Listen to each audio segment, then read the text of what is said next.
Maybe the first fish you caught was simply the dumbest one in the school. In any group of animals, there's a spectrum of personalities. There are cautious ones, and there are bold, aggressive ones. The aggressive ones are often the first to attack a lure because they are less wary. You just happened to present your bait to the most reckless fish in the group. The rest of the school might be much more cautious. They saw what happened to their aggressive buddy, and their conservative nature takes over. They've seen your lure, they've seen the result, and they are smart enough to say, no, nope, not for me. You didn't spook them, you just educated them by removing their most gullible member. Let's build on that last point. After one fish is caught, your presentation can become tainted in the eyes of the school. They are masters of pattern recognition. They saw a specific shape, a specific color, and a specific action. Your lure followed immediately by a violent event. The smarter, more cautious fish in the school now associate that specific presentation with extreme danger. You can keep throwing that same chartreuse jig all day, but they've flagged it as a threat. They will actively ignore it, even if they are still in a feeding mood. They aren't scared of all food, just the food that looks exactly like the thing that just abducted their friend. This is why sometimes a simple color change can make a difference, but often the damage is already done. So, what's the solution? One of the most effective, yet least practiced tactics is the reset. When you catch a fish and you feel the bite has died, the absolute worst thing you can do is stay there and bombard the spot with casts. You're just reinforcing the danger signal. The pro move is to mark the spot on your GPS and then leave.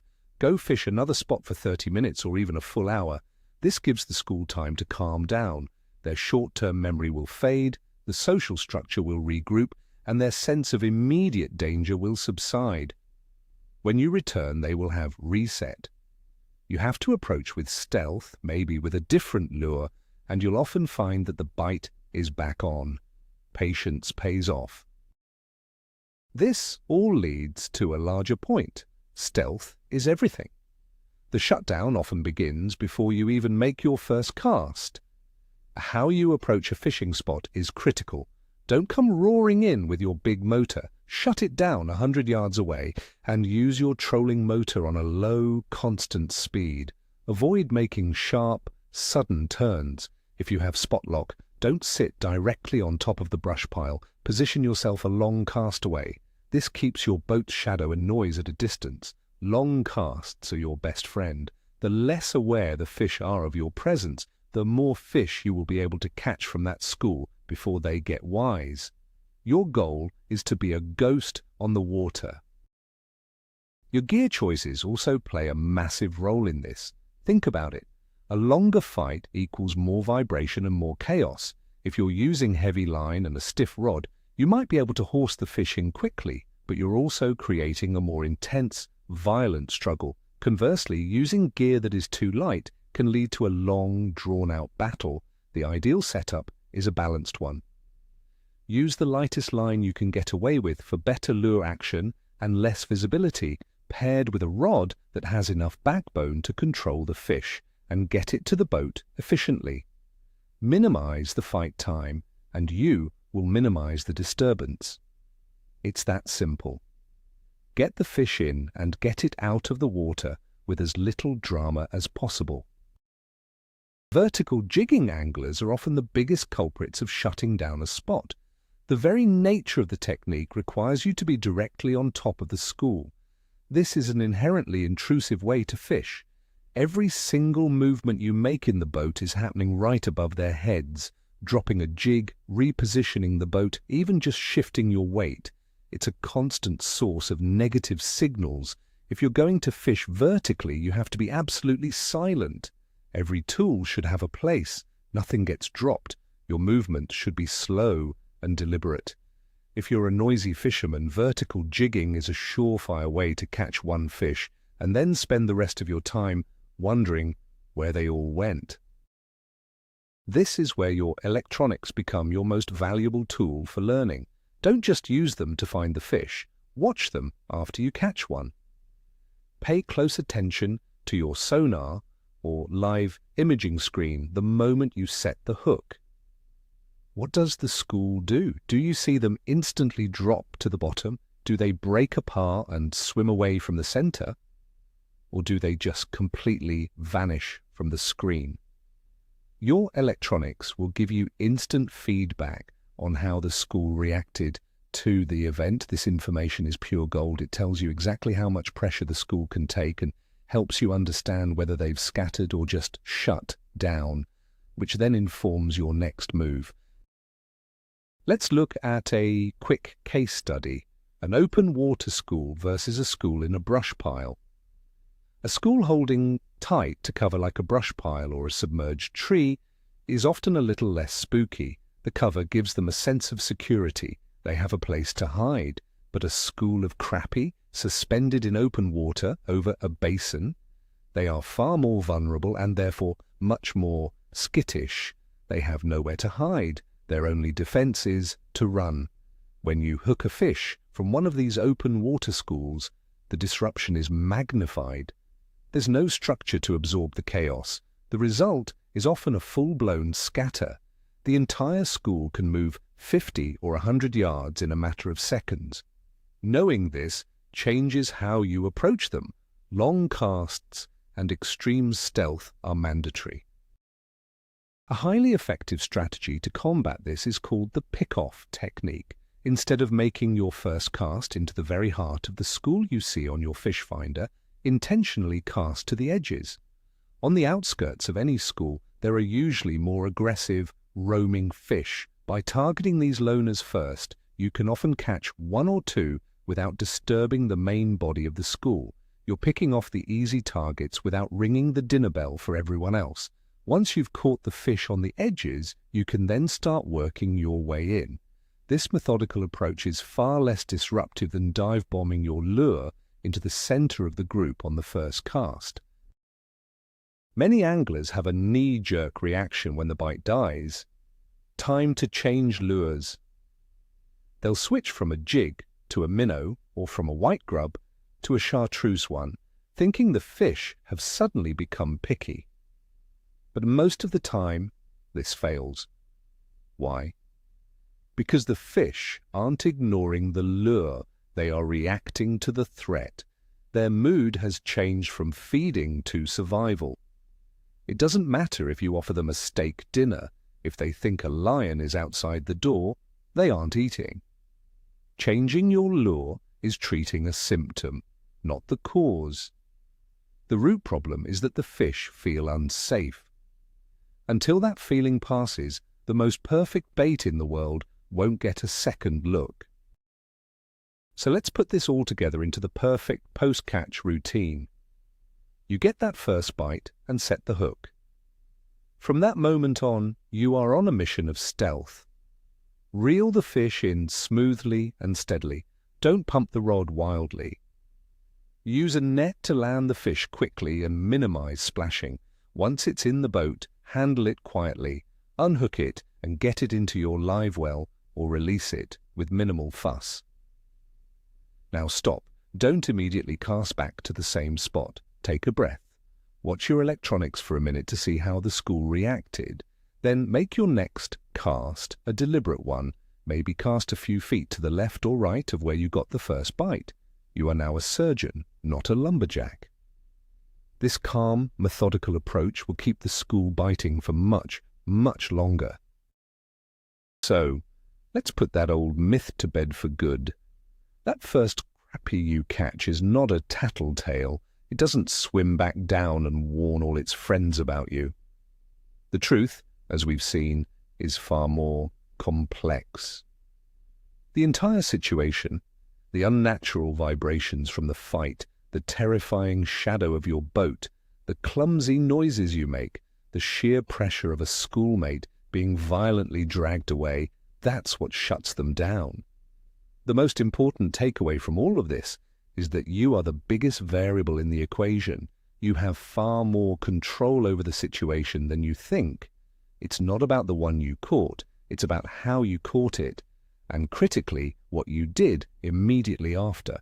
This should fundamentally change how you approach a school of crappie. It's not an all-out assault anymore. It's a stealth operation. Your new goal is to go completely unnoticed for as long as humanly possible.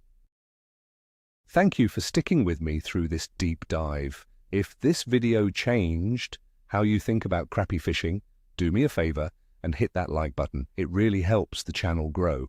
And of course, make sure you're subscribed so you don't miss the next tip. Now, I want to hear from you again in the comments. After hearing all this, what's the one mistake you now realize you've been making that's been costing you fish? Let's talk about it.